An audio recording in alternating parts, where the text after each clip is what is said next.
The Airbnb group I was staying with kicked me out of a bed so a cooler guy could sleep in it, but they forgot I was their only ride home, so I left them stranded in the mountains to remind them about respect.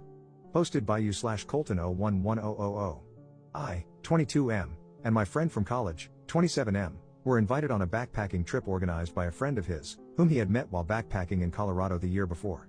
The girl, Kaylee, 25F, who organized the trip, had booked an Airbnb for all of us to stay the night after we got off the trail from a 3-day trek. There was room for 2 people in each of the 2 beds, and room for 2 on the pull-out couch. We all paid evenly for the Airbnb. Of course, we thought Kaylee should have priority for a bed since she had done all the planning, and there was a BF/GF couple as part of the 6 of us planning to stay in the Airbnb.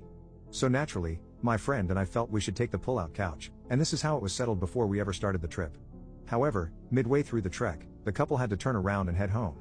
So now, there would only be 4 people staying at the Airbnb, and naturally, or so we thought, my friend and I assumed we would now sleep in a real bed. Along with the couple backing out, my friend and I became the only ride for Kaylee and the other guy, Tyler, to get back to the airport in Denver. After dropping them off, my friend and I would have a 14-hour drive back. Tyler is a relatively passive character in this story, as he didn't speak up much for either side and was already designated to share the bed, platonically, with Kaylee, so you won't hear much mention of him.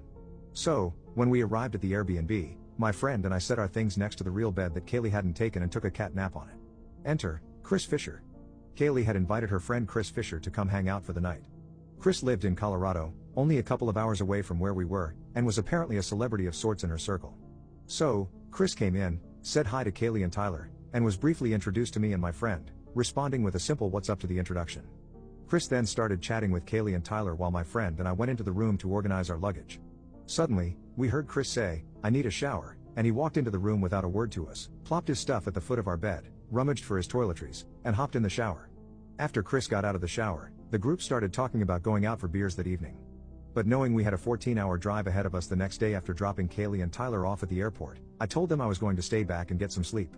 Chris had left his bag on the bed, so I moved it to the counter in the living room so he wouldn't forget it.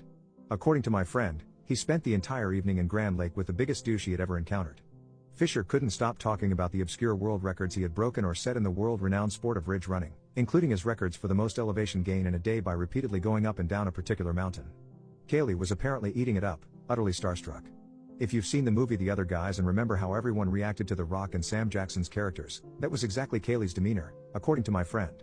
After returning from the soul-sucking outing, my friend was more than ready to bid Mr. Fisher adieu and never see his face again. Unfortunately, that's not what happened. Kaylee was furious that I was still in the bed. She wanted Chris to have it and brought up the fact that my friend and I were originally designated for the pull-out couch. My friend stood up for us, arguing that not only did it make sense for us to take the real bed since it was now available, but also that Fisher hadn't contributed anything for the trip. We weren't even told until the last minute that he was coming, and most importantly, I was already asleep in the bed. Kaylee was apparently refusing to have it any other way and wouldn't stop hammering the issue. Finally, Tyler came and woke me up to sleep on the pull-out. It was around midnight, and we needed to be out by 6 a.m. I stumbled into the kitchenette in a sleepy stupor. This is where I got a real taste of the douche that is Chris Fisher. For 2 hours, in the kitchenette just 8 feet away from the couch Kaylee insisted we sleep on, my friend and I had to sit and listen to Kaylee and Fisher drone on about their outdoor adventure prowess. They kept boasting about how great they were at skiing, snowboarding, and setting fastest known times on trails. I had no idea until that moment that vacation activities could be such a flex, but they proved that one could make them their entire personality and the pinnacle of their life's accomplishments. Looking back, I should have chimed in about how I hiked the Matterhorn in Europe, but they probably would have countered with how they went to Europe too, only harder. My friend was staring at me, seething. He hated that they woke me up, hated that they kicked us out of our bed, and hated the added insult of them having the audacity to chat for 2 more hours right next to where we were supposed to be sleeping. About an hour and a half in, as he continued to seethe, he subtly gestured for me to check my phone.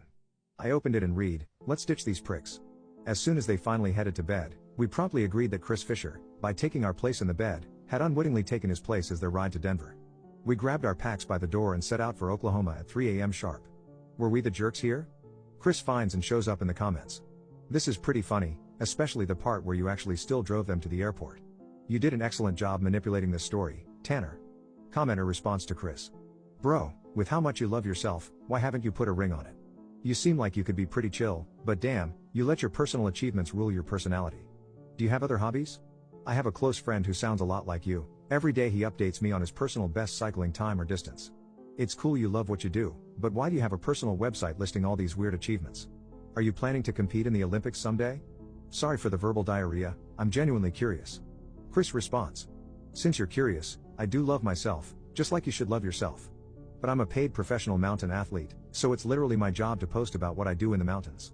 Personally, I hate social media and wish I didn't have to be on it, but again, it's my job, and I love climbing, skiing, and running around the mountains.